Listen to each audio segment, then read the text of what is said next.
Hi எல்லாருக்கும் வணக்கம். Welcome back to our channel SimplySofi. நம்ம இன்றைக்கி என்ன பார்க்க போகிறோம் அப்படின்னா ஒரு மார்னிங் ரொட்டீன் இல்லை ஒரு டே vlog தான் பார்க்க போகிறோம். இது என்னோடய ஃபஸ்ட்டு டே vlogன்னு கூட சொல்லலாம். அண்ட் இது கூட நான் உங்களுக்கு சில க்ளாசரிஸ் டிப்ஸு, அதுக்கப்புறமேட்டு ஸ்கின் கேர் டிப்ஸ்லேருந்து எல்லாமே நான் உங்கள் கூட ஷேர் பண்ணிக்க போகிறேன். ஸோ வாங்க வீடியோக்குள்ளே போய் பார்க்கலாம். அண்ட் ஒரு பிகினர் யூடியூபரை நான் என்னெல்லாம் ஃபேஸ் பண்ணுறேன் இது எல்லாமே தான் உங்கள் கூட ஷேரும் பண்ண போகிறேன். அண்ட் உங்களுக்கு இந்த வீடியோ பிடிச்சிருக்கு அப்படின்னா மறக்காமல் லைக் பண்ணிவிட்டு சப்ஸ்கிரைப் பண்ணிக்கோங்க. அண்ட் உங்களோட ஃப்ரெண்ட்ஸ்கிட்டையும் சொல்லி கொஞ்சம் சப்ஸ்கிரைப் பண்ண சொல்லுங்கள். அது எனக்கு ரொம்பவே மோட்டிவேட்டிங்காக இருக்கும். ஓகே, மார்னிங் டைமிங் நான் எந்திரிச்சிக்கிறது பார்த்திங்கன்னா அந்த பேபி எந்திரிக்கிற டைமாக தான் இருக்கும். அது இந்த டைம் தான் அந்த டைம் தான் அப்படியெல்லாம் கிடையாது. சம்டைம்ஸ் 5 o'clock இருக்கலாம், சம்டைம்ஸ் 6 இருக்கலாம், சம்டைம்ஸ் 9 கூட இருக்கலாம். ஸோ மார்னிங் எப்படி இருந்தாலுமே ஏஞ்சிடுவோம் எல்லாருமே. ஸோ ஏஞ்சதுக்கப்புறமா ஃபீட் பண்ணிட்டு சம்டைம்ஸ் அகைன் தூங்குவாங்க, இல்லை சம்டைம்ஸ் அகைன் விளையாடிக்கிட்டே இருப்பாங்க. ஸோ மார்னிங் ப்ரோட்டீன் மில்க் என்னோடய ஹஸ்பண்ட் எனக்காக போட்டு கொடுத்தாரு. ஸோ அதை குடிச்சு முடிச்சாச்சு. குடித்ததுக்கப்புறம் என்ன எப்பவும் போல் ஹவுஸ் ஹோல்டு ஒர்க் எல்லாமே ஸ்டார்ட் பண்ணணும். ஸோ எல்லா ஹவுஸ் ஒய்ஃப்க்குமே இதுதான் எப்போவுமே வேலையாக இருக்கும். ஸோ இந்த மாதிரி சின்ன விஷயம் எல்லாமே நம்ம தான் செய்வோம். ஆனால் நம்ம ஹஸ்பண்ட் என்ன நினச்சிப்பாங்களா, ஏதோ ஒரு மேஜிக்கலாக இதெல்லாம் நடக்குது அப்படிங்கிற மாதிரி நினச்சிப்பாங்க. இதெல்லாம் ஒரு பெரிய வேலையே இல்லை அப்படிங்கிற மாதிரி தான் எல்லா ஹஸ்பண்டுமே கண்டிப்பாக நினைப்பாங்க. பட் இதெல்லாம் பண்ணால் தான் நமக்கு ஒரு சாட்டிஸ்ஃபேக்ஷன் இருக்கும். ஃபார் எக்ஸாம்பிள் இந்த மாதிரி பிளாங்கெட்டை மடித்து வைக்கிறதுலேருந்து, பெட்டை சரி பண்ணி வைக்கிறதுலேருந்து, இதெல்லாம் பண்ணி வீடெல்லாம் க்ளீன் பண்ணால் தான் அப்படி ஒரு சாட்டிஸ்ஃபேக்ஷன் இருக்கும். இது சிலருக்குலாம் சொன்னாலும் புரியாது. ஸோ மார்னிங் ஏஞ்சோடனே இந்த வின்டர் டைமுக்கு இந்த மாய்ஸ்சரைசர் ரொம்பவே யூஸ்ஃபுல்லாக இருக்குது. இது என்னோடய ப்ரெக்னென்சி டைமில் நான் யூஸ் பண்ணிகிட்ருக்கேன். ரொம்ப நேரம் நம்மளோட ஸ்கின்னில் இது ஸ்டே ஆகும். ஸோ நல்லாயிருக்கும். ஒரு 6:15 ஆயிடுச்சு. ஸோ என்னோடய ஹஸ்பண்ட் ஸ்கூலுக்கு கிளம்புற டைம் ஆயிடுச்சு. ஸோ இந்த டைமில் மறுபடியும் அகைன் ஃபீட் பண்ணி இது பண்ணுவாங்க. அண்ட் என்னோடய மாமியார் எனக்காக நிறைய சமைச்சு வச்சுட்டு போயிருந்தாங்க. இதெல்லாம் தான் எனக்கு இருக்குது சாப்பிட்றதுக்கு. இந்த மீன் குழம்பு அம்மா வச்சு கொண்டாந்தது. இது கொஞ்சம் இவ்வளோ பேலன்ஸ் இருக்குது. சரி, ஓகே. நம்ம என்னென்னா இந்த க்ளாசரிஸ் எல்லாமே இப்போ அன்பேக் பண்ணிடலாம். அண்ட் இந்த க்ளாசரிஸில் என்ன டிப் அப்படின்னா, நீங்கள் மந்த்லி ஒன்ஸ் போய் வாங்கிடணும். எப்போவுமே இது எல்லாமே குட்டி குட்டி பேக்கெட்டாக வாங்கிக்கோங்க. ஒரு மாதத்துக்கு என்ன உங்களுக்கு தேவையோ அதை மட்டும் வாங்கிக்கோங்க. நாங்கள் எப்போவுமே அந்த மாதிரி தான் வாங்குவோம். ஸோ பில்லு பார்த்திங்கன்னா எங்களுக்கு ஒரு 1000 இல்லைன்னா 1100 முடிஞ்சிடும் எப்போவுமே. பட் இந்த மந்த் நான் ஒரு 3 மாதமாக இந்த வீட்லேயே இல்லை. ஸோ அதனால் க்ளாசரிஸ் எதுவுமே வாங்கலை, ஒன்றுமே இல்லாமல் இருந்தது. ஸோ எல்லாமே மொத்தமாக வாங்கினதுனால இந்த டைம் எங்களுக்கு 3000 ஆயிடுச்சு. அண்ட் இது கிறிஸ்மஸ் மந்த் அப்படிங்கிறதுனால நிறையா கேக் பண்ணுறதுக்கு அண்ட் புதுசாக நம்ம எதாவது டிஷ் எல்லாம் செய்வோம் இல்லையா. ஸோ அதுக்காக இதெல்லாமே வாங்கியிருந்தேன். ஒன்றும் இல்லை, இதில் எக்ஸ்ட்ரா நான் என்னென்னலாம் வாங்கியிருந்தேன்னா, ஈஸ்ட் வாங்கியிருந்தேன். அப்புறமேட்டு அந்த ஜெல்லி மாதிரி செய்கிறதுக்கு, அப்புறம் கேக் செய்கிறதுக்கான மைதா அந்த மாதிரி எல்லாமே வாங்கியிருந்தேன். ஸோ இந்த டைம் 3000 ஆயிடுச்சு. இந்த மாதிரி மாவு பேக்கெட்லாம் இருக்குல்ல, அதாவது எக்ஸ்ட்ரா இருக்கிறது எல்லாமே இந்த மாதிரி பக்கெட்டில் போட்டு ஸ்டோர் பண்ணிடுவேன். ஏன்னா பெருசாக எல்லாத்தையும் ஓப்பனில் வச்சிங்கன்னா நிறைய பூச்சி வந்துடும். அண்ட் இந்த டைம் இந்த ஆக்டிவ் பாப்கார்ன் வாங்கி ட்ரை பண்ணலாமே அப்படின்னு வாங்கினோம். இது ஒரு 35 rupees தான். இது நான் ஆல்ரெடி ஒரு டைம் செஞ்சுருக்கேன். பட் நல்லா இல்லை. இது பட்டர் பாப்கார்னால் நாங்கள் இது வாங்கியிருந்தோம். அண்டு இந்த டைம் பர்ஃப்யூம்லேருந்து இந்த கிளிப்பு இது எல்லாமே வாங்க வேண்டியதாக இருந்தது. அண்ட் இந்த டைம் இந்த கோத்ரேஜ் ஸ்பிக் வாங்கியிருந்தோம். இது பாத்ரூம்க்கு ஹார்பிக் பதிலாக இது வாங்கியிருந்தேன். நெக்ஸ்ட்டு ஷாம்பூ, அப்புறம் ஊறுகாய் பாட்டில் எல்லாமே இந்த டைம் வாங்க வேண்டியதாக இருந்துச்சு. அண்ட் இந்த ஹனி வாங்கியிருந்தோம், ஹனி சிக்கன் செய்கிறதுக்காக. அண்ட் இந்த மாதிரி பருப்பு வகையெல்லாம் இருக்குது இல்லையா, அந்த பச்சைப்பயிறு, பாசிப்பயிறு இதெல்லாம் மட்டும் இந்த மாதிரி அந்த க்ரீன் கலர் பாட்டில் நான் ஆல்ரெடி சொல்லியிருந்தேன் இல்லையா, அதில் ஸ்டோர் பண்ணி வச்சுப்போம். ஏன்னா இதெல்லாம் நம்ம முன்னாடியே எடுத்து நம்ம ஊற வச்சு தானே சமைக்கணும். ஸோ அதுக்காக இது எல்லாத்தையும் முன்னாடி ஸ்டோர் பண்ணிடுவேன். அண்ட் இந்த அஞ்சரைப்பட்டியில் போடுற வேண்டிய இந்த வெந்தயம், கடுகு, அப்புறமேட்டு உளுத்தம்பருப்பு இது எல்லாத்தையும் எடுத்து நம்ம ஸ்டோர் பண்ணிடணும். இந்த குட்டி பேக்கெட் வாங்கிட்டோம் அப்படின்னா அது ஃபுல்லாக எனக்கு ஒரு 2-3 மாதத்துக்கே சம்டைம்ஸ் வரும். ஏன்னா இதெல்லாம் நம்ம ரேராக தானே யூஸ் பண்ணுவோம். பொரியல் இதுக்கெல்லாம் தான் யூஸ் பண்ணுவோம், கொஞ்சம் கொஞ்சமாக தான் யூஸ் பண்ணுவோம். ஸோ அதெல்லாம் தான் இது மாதிரி வச்சுருக்கேன். அண்ட் என்னோடய ஹேர் ஸ்டைலுக்கு தயவு செய்து மன்னிச்சிடுங்க. எல்லாத்தையும் நம்ம வாங்கிட்டு வரதை விட எல்லாத்தையும் இந்த மாதிரி பேக் பிரித்து நம்ம எல்லாத்தையும் அந்த கொட்டி வைக்கிறதுல அவ்வளோ சாட்டிஸ்ஃபைடாக இருக்கும். இந்த சாட்டிஸ்ஃபேக்ஷன் வீடியோஸ்லாம் பார்க்குறீங்க இல்லையா, இந்த ASMR அதெல்லாம் பார்க்குறவங்களுக்கு நான் சொல்கிறது புரியும்னு நினைக்கிறேன். அண்ட் இந்த எக்ஸ்ட்ரா இருக்க சோப்பு எல்லாத்தையும் ஒரு பாக்ஸில் போட்டு கீழே வச்சுருவேன். இந்த புளியிலேருந்து மித்த எல்லாத்தையுமே அன்பேக் பண்ணி வச்சுருவேன். இந்த டைம் கேண்டில்லேருந்து எல்லாமே வாங்க வேண்டியதாக இருந்தது வீட்டுக்கு. ஏன்னா ஒன்றுமே இல்லாத மாதிரி இருந்துச்சு வீடு. Okay, coming back to the topic. ஆக்சுவலாக நான் யூடியூப் ஸ்டார்ட் பண்ணி 4 வருஷம் ஆகுது. ஆனால் என்னென்னா ஃபஸ்ட்டு 2 years மட்டும்தான் நான் வீடியோஸ் போட்டிருந்தேன். அதுக்கப்புறம் வீடியோஸே போடுறதை விட்டுட்டேன். ஏன்னா நான் ஜாப் போயிட்டுருந்தேன். பெருந்துறையிலேருந்து திருப்பூருக்கு நான் வந்து டெய்லியுமே ட்ராவல் பண்ணி வந்துட்டு இருந்த மாதிரி இருந்துச்சு. ஸோ அதனால் வீடியோஸ் எல்லாம் என்னால் போடவே முடியாது, ரொம்ப டயர்டாயிரும். பட் இப்போ தான் மறுபடியும் வந்து ஸ்டார்ட் பண்ணியிருக்கேன். இதில் என்ன விஷயம் அப்படின்னா தெரிஞ்சுக்கிட்டது அப்படின்னா, உண்மையாகவே நம்ம கூட இருக்கவங்க வந்து பெருசாலாம் நமக்கு சப்போர்ட்டே பண்ண மாட்டாங்க. இப்போ எனக்கு சில வீடியோஸ் வந்து நல்லா வந்து போயிருக்கோம் இல்லையா, அது கீழே கமெண்ட்லாம் பார்த்தோன்னா நம்மளோட ஃப்ரெண்ட்ஸ் யாருமே இருக்க மாட்டாங்க, ரொம்ப டிசப்பாயிண்டட் ஆகும். அதே மாதிரி நம்ம ஏதாவது ஒரு ஸ்டோரி வந்து வைக்கிறோம் அப்படின்னா கூட அதுக்கான லைக் கூட இருக்காது. நான் என்னடா நம்ம கூட இவ்வளோ க்ளோஸாக இருக்காங்க, ஆனால் நமக்கான ஒரு ஹெல்ப்பு கூட பண்ண மாட்டேங்கிறாங்களே அப்படிங்கிற மாதிரி தான் இருக்கும்.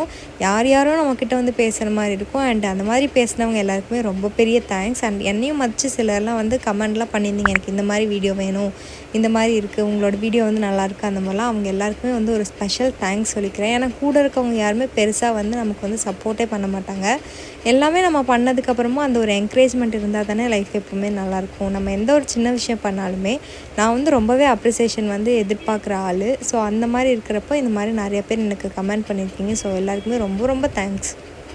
சில டைம் வந்து நம்ம யாருக்காகடா வீடியோ போடுறோம் அந்த மாதிரிலாம் கூட எனக்கு தோணிருக்கு. பட் அந்த மாதிரி டைமில் டக்குன்னு வந்து ஏதாவது ஒரு கமெண்ட் வரும், இந்த மாதிரி உங்களோட வீடியோ வந்து நல்லாயிருக்கும், உங்கள் வீடியோ பார்த்து நான் சிரித்தேன் அப்படிலாம் கூட வந்து சிலர் சொல்லியிருக்கீங்க.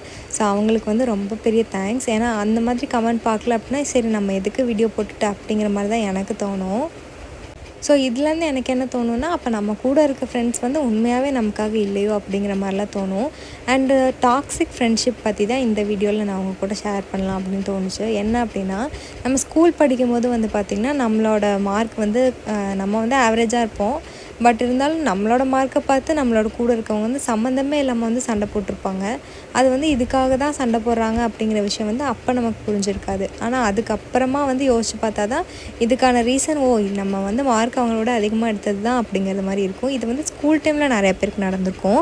பட் டாக்ஸிக்கான ஃப்ரெண்ட்ஷிப் எங்கே ஆரம்பிக்குது அப்படின்னா, காலேஜ் டைமில் கூட எனக்கு இந்த மாதிரி நடந்திருக்கு. காலேஜில் கூட வந்து பார்த்திங்கன்னா நம்ம வந்து எடுத்ததே நம்மளே வந்து ஜஸ்ட் பாஸ் தான் ஆயிருப்போம், அது வேறு விஷயம். ஆனால் நம்மளை விட வந்து கம்மியாக எடுத்துட்டாங்க அப்படின்னா நம்மக்கிட்ட வந்து சம்மந்தமே இல்லாமல் சண்டை போட்டிருப்பாங்க, மூஞ்ச காட்டுவாங்க, அந்த மாதிரிலாம் பண்ணுவாங்க. ஸோ இதுதான் வந்து எனக்கு நிறையா டைம் நடந்திருக்கு. எனக்கு ஸ்கூல்லேயும் இதுதான் நடக்கும், காலேஜ்லேயும் இதான் நடக்கும். நான் வந்து டாப்பர்லாம் கிடையாது, இத்தனைக்கும் ரொம்ப ஆவரேஜான பர்சன் தான். பட் என்னை விட கம்மியாக எடுத்தேன் அப்படிங்கிறதுக்காக இது பண்ணுவாங்க. அப்புறம் வந்து சிலது சாரோ இல்லை யாரோ நம்மளை வந்து பாராட்டிட்டேங்க. இப்போ சப்போஸ் நம்ம ஒர்க்லேயே வந்து பார்த்திங்கன்னா நம்ம அவங்கள விட நல்லா இது பண்ணிட்டோன்னா நம்மளை வந்து பொறாமப்படுறது தான் நிறைய பேர் நம்மளை சுற்றி இருக்கவங்க இருப்பாங்களே தவிர நம்மளை பெருசாக வந்து என்கரேஜே பண்ண மாட்டாங்க. ஆனால் நம்ம வந்து அவங்களுக்காக ரொம்ப வந்து என்கரேஜ் பண்ணுவோம். சின்ன சின்ன விஷயத்துலையோ சின்ன சின்ன இதுலேயோ வந்து ரொம்ப அப்ரிஷியேட் பண்ணுற மாதிரி இருக்கும். நம்ம வந்து எக்ஸ்பெக்ட் பண்ணுறப்ப அவங்க நமக்கான ஹெல்ப்பை வந்து பண்ணியே இருக்க மாட்டாங்க. ஸோ அந்த மாதிரி இருக்கவங்ககிட்டேருந்து கொஞ்சம் தள்ளியே இருக்கணும்னு தான் நான் நினைக்கிறேன். எனக்கு இப்போ அந்த மாதிரி யாரும் இல்லை. பட் வந்து சம்டைம்ஸ் நான் வந்து யோசிப்பேன், நம்மளோட ஸ்கூல் டைமில் இப்படிலாம் இருந்தாங்கல்ல, நம்ம காலேஜில் நம்ம கூட இப்படியெல்லாம் இருந்தாங்கல்ல அப்படிங்கிற மாதிரி நான் இப்போ வரைக்கும் யோசிப்பேன். நான் அவங்க கூடலாம் இப்போ பேசுகிறதில்ல. பட் சம்டைம்ஸ் வந்து அவங்கள பற்றி யோசிக்கிறப்பவே அவங்க பண்ண இந்த மாதிரி விஷயங்கள் தான் நமக்கு ஞாபகம் வருமே தவிர வேறு எதுவுமே ஞாபகம் வராது. அண்ட் இந்த விட்டமின் சி சீரம் வந்து நாங்கள் இந்த டைம் வாங்கியிருந்தோம். இது வந்து 300 ருபீஸ் வருது வித் ஃபேஸ் வாஷ், 2 ப்ராடக்ட் சேர்த்து 300. ஸோ ரிவ்யூ கண்டிப்பாக நான் உங்களுக்கு வந்து இது பண்ணுறேன். அண்ட் மதியானத்துக்கு வந்து மீன் இருந்தது, ஸோ அது இது பண்ணியிருந்தோம். கூடவே தோசையும் சாப்பிட்டாச்சு. நெக்ஸ்ட்டு என்னோடய பேபிக்கான 3rd மந்த் ஃபோட்டோஷூட் வந்து நான் ப்ரிப்பேர் பண்ணேன். அண்ட் அது கேர்ள் ஃப்ரெண்ட் படம் பார்த்துட்டே வந்து பண்ணிகிட்டு இருந்தேன். ஃபஸ்ட்டு பிங்க் அடிச்சிட்டேன், பட் வந்து ரெட்டு தான் அடிக்கணும்னு அம்மா சொன்னாங்க. அதுக்கப்புறம் மாற்றியாச்சு. நாங்கள் வந்து 50 ருபீஸ்க்கு வந்து சில ட்ரெஸ் வந்து வாங்கியிருந்தோம் எங்கள் பேபிக்கு. அதில் வந்து ஒரு வாட்டர்மெலன் தீமில் வந்து ஒரு ட்ரெஸ் இருந்துச்சு. சரி அதுக்காக அந்த தீமே பண்ணிடலாமே அப்படின்னு தோணுச்சு. ஸோ அதுக்காக வந்து இந்த மாதிரி பர்த்டே கார்ட்ஸ் மாதிரி பண்ணிவிட்டு 3 பீசஸ் ஆஃப் வாட்டர்மெலன் இருக்க மாதிரி வந்து பண்ணியிருந்தேன். இதுதான் அவுட்புட், எப்படி இருந்துச்சுன்னு சொல்லுங்கள். என்னடா எப்போ பாரு வந்து தோசமாகவே வச்சுட்ருக்காதுன்னு நினைக்காதீங்க, இங்கே அதுதான் இருந்தது. ஒரு டைம் இது வந்து எல்லா வீட்லேயுமே ஆக்சுவலாக ரிலேட் ஆகும்னு நினைக்கிறேன். நம்ம மாவு ஆட்டிட்டோம் அப்படின்னா வந்து 2-3 நாளைக்கு அந்த தோசையே தான் திருப்பி திருப்பி சுட்டுட்ருப்போம். மேபி அதை தான் சுட்ட தோசையே திருப்பி திருப்பி சுடுறதுன்னு நினைக்கிறேன். அதுக்கப்புறம் இது கூட வந்து நான் பேபிகார்ன் வந்து வாங்கிட்டு வந்திருந்தேன். ஸோ அதை வச்சு வந்து பன்னீர் பட்டர் மசாலா இருக்கு இல்லையா, அதே மாதிரி பேபிகார்ன் பட்டர் மசாலா வந்து ட்ரை பண்ணியிருந்தேன். இது வந்து எங்கேயும் நான் பார்க்கல, நானாக ட்ரை பண்ண ஒரு ரெசிபி தான். இதில் இருக்கிறதுலே கொடுமையான விஷயம் என்னென்னா இந்த வெங்காயத்தை உரிக்கிறது தான். ஸோ வெங்காயம், தக்காளி, பூண்டு இது எல்லாத்தையும் வந்து நம்ம வந்து ஃபஸ்ட்டு வணக்கி விட்டு எடுத்துட்டு அதுக்கப்புறமா வந்து பேபிகார்னு அப்புறமேட்டு கேப்சிகம் இதெல்லாத்தையும் தனியாக வந்து நல்லா சாட்டே பண்ணிவிட்டு அதுக்கப்புறம் வந்து குழம்பு மாதிரி வைக்க போகிறோம். ஸோ வந்து இந்த ரெசிபி வந்து நான் ஷார்ட்ஸில் ஷேர் பண்ணுறேன். உங்களுக்கு தேவைப்பட்டுச்சுன்னா செக் பண்ணி பாருங்கள். Okay, coming back to the topic. இந்த ஃப்ரெண்ட்ஸ் வந்து எப்படி இருப்பாங்க அப்படின்னா, நம்ம கூடவே இருப்பாங்க ஆக்சுவலாக. நமக்கு வந்து நல்லது பண்ணுறேன் அப்படிங்கிற மாதிரி தான் பேசிகிட்டு இருப்பாங்க. ஆனால் அவங்க வந்து நிறையா தப்பு பண்ணியிருப்பாங்க. ஆனால் எதுவுமே நமக்கு தெரிஞ்சிருக்காது. அப்புறம் நம்மளோட அந்த ஃப்ரெண்ட்ஷிப் முடிஞ்சதுக்கப்புறம் தான் நமக்கு தெரிஞ்சுக்குவோம், நீ என்னை இப்படியெல்லாம் ஏமாத்தினியா அப்படிங்கிற அளவுக்கு வந்து இருக்கும். ஏதோ வந்து உத்தமி மாதிரியே பேசுவாங்க எல்லோரும். நம்ம அதாவது என்னென்னா, இதுவரையும் அவங்க மேலே எந்த தப்புமே இல்லை, எல்லா தப்புமே நம்ம மட்டும்தான் பண்ணுறோம், அந்த அளவுக்குலாம் பேசியிருப்பாங்க. ஆனால் கடைசியில் பார்த்தா அவங்க தான் எல்லா ஃப்ராடு வேலையும் பண்ணி வச்சுருப்பாங்க. ஸோ நம்ம தான் கடைசியில் வந்து ஏமாந்த மாதிரி இருக்கும். இதில் எத்தனை பேருக்கு இந்த மாதிரி நடந்திருக்கு அப்படின்னு கூட நீங்கள் ஷேர் பண்ணிக்கோங்க. ஏன்னா வந்து எப்படின்னா ஒரு கனெக்டிவிட்டி இருக்கணும் இல்லையா, எனக்கும் உங்களுக்கும், அதுக்காக தான் நான் சொல்கிறேன். நெக்ஸ்ட்டு இந்த ரெசிபிக்கு தேவையான எல்லாத்தையும் வந்து சாப் பண்ணி வச்சாச்சு. இதுக்கப்புறமா வந்து இது எல்லாத்தையும் தனியாக வதக்கி அரைச்சிட்டு குழம்பு வந்து வச்சிட வேண்டியது தான். இது வந்து டின்னருக்காக நான் செஞ்சேன். அண்ட் அந்த மாதிரி ஃப்ரெண்ட்ஸ் வந்து எப்படி இருப்பாங்க அப்படின்னா, நம்ம அன்றைக்கி வந்து ரொம்ப அழகாக போயிருப்போம், நல்லா ட்ரெஸ் பண்ணிட்டு, நமக்கே வந்து ஒரு கான்ஃபிடென்ட் இருக்கும் இல்லையா. ஆனால் அந்த அன்றைக்கி வந்து இவங்க என்ன சொல்லுவாங்கன்னா, ஏன் இன்றைக்கி இப்படி ட்ரெஸ் பண்ணிட்டு வந்திருக்க, நல்லாவே இல்லையே அப்படிங்கிற அளவுக்கு சொல்லுவாங்க. நமக்கே அந்த செல்ஃப் கான்ஃபிடென்ஸ் வந்து உடஞ்சிரும்.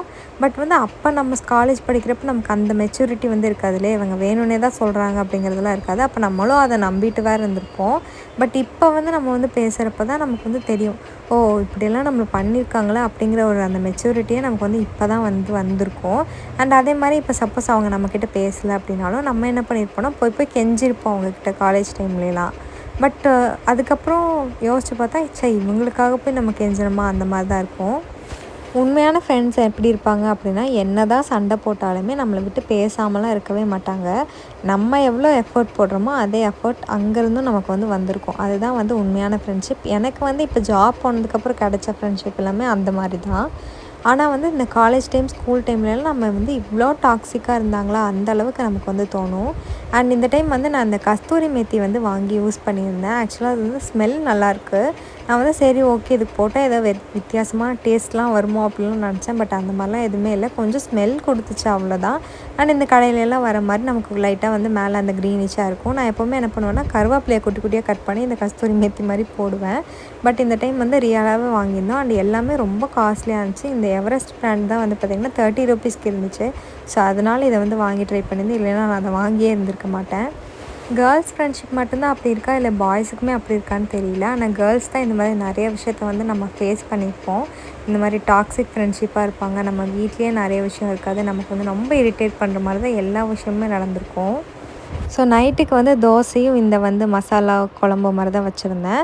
ஸோ அதை சாப்பிட்டு டின்னரை முடிச்சாச்சு. என்னோடய ஹஸ்பண்டும் வந்துட்டார். ஸோ vlog வந்து நான் எண்ட் பண்ணிக்கிறேன். தேங்க்ஸ் ஃபார் வாட்சிங். சப்ஸ்கிரைப் பண்ண மறக்காதீங்க. பாய் பாய்.